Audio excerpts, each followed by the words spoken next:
Men in Black. Oh, Vern. Come as you watch.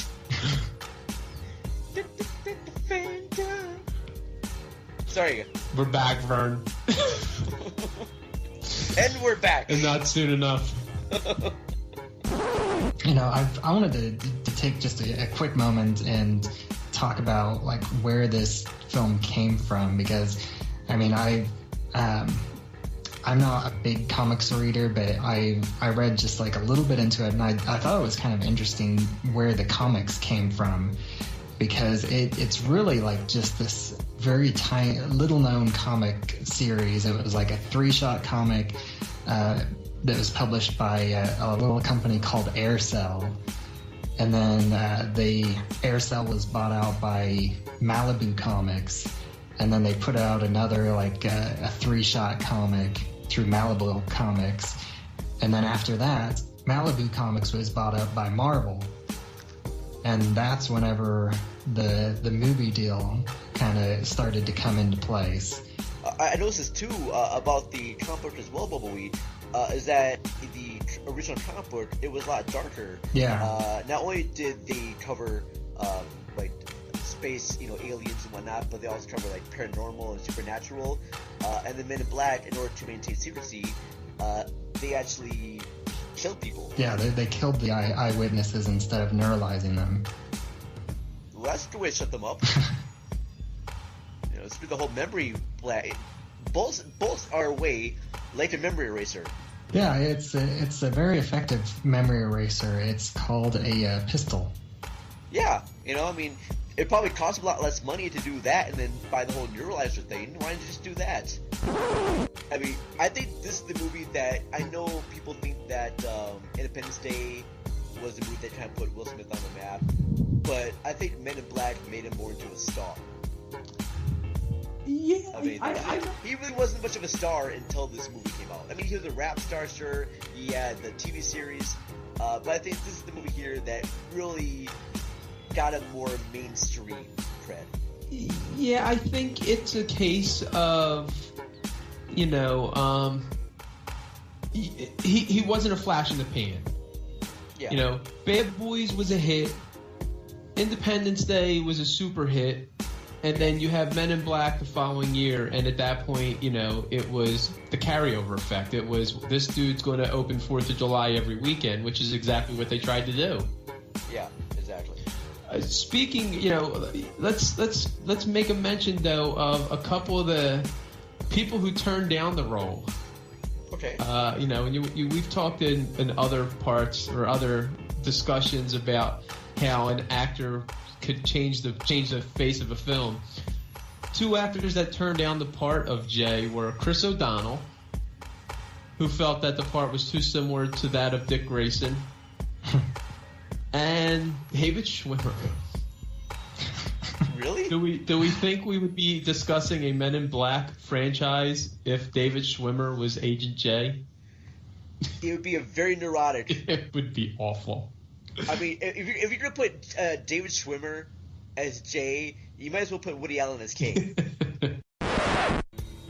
Other general thoughts here about Men in Black 2. I'll start with you, Bubbleweed. They tried. It felt like they were really reaching to come up with a good idea for a sequel, and they just pulled everything that they thought was a hit from the first movie and just did their best to shoehorn it in and expand on it. They figured that the thing that worked the best in Men in Black, and which we're correct about, is the chemistry between Agents J and K. And the movie really suffers because it takes fully half of the movie before they get Agent K back. I think the problem with Men in Black 2 is that while the camaraderie between Will Smith and Tommy Lee Jones was so good in the first movie, and like you said, Bubba, they knew that, they realized that, and they tried to get back to that. All of the supporting characters, other than Rip Torn, Laura Flynn Boyle is a terrible villain. Johnny Knoxville, surprisingly, is even worse than she is. It had too much comedic relief in it They tried to turn the 5 little goofy aliens into some kind of a version of the Chipmunks, if you will, and it really was its own worst enemy. They could have just done a film where they start off by reintroducing Kay in some way and do something, but the villains in this are laughable. It brings down the film entirely too much to where it was painful to have to get through it again. As bad as you think Laura Flynn Boyle is, she's still as hot, and I will watch her in a bikini if I were to do it. That's still awesome. Okay. So moving on here, what did you think of Men in Black 3, Joe? I loved it. This is probably my favorite of the 3. I love the villain the best. I thought Josh Brolin does an absolutely spot-on impression of Tommy Lee Jones. It's really a step up.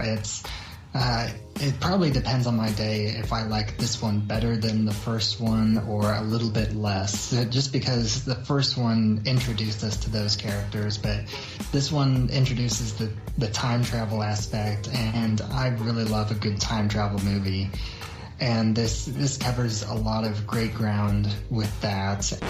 The whole time travel element of this was fine, but I wish they would have discussed that in the previous movies, because now the whole time travel element just feels like it's thrown out of left field. Like, oh, by the way, we're this refuge for alien creatures, but by the way, we can also time travel too. I'm like, really? It just felt like out of place. And wait, I gotta ask. How is time travel out of place in an alien movie? I know, right? It shouldn't be that way, but it feels like it's thrown out of left field because they didn't discuss it. Let me explain, Joe. Let me explain, all right? Because they didn't talk about it in the other movies. Well, that's because it's been outlawed. I thought it was handled well enough in the script because time travel was outlawed, and there's only just this one guy who was able to crack the time travel code, and he's in lunar prison, who just happens to be like in the same prison as Boris the animal. I thought it was handled relatively well from a writing perspective. Yeah, I think you by yourself on this one, big guy.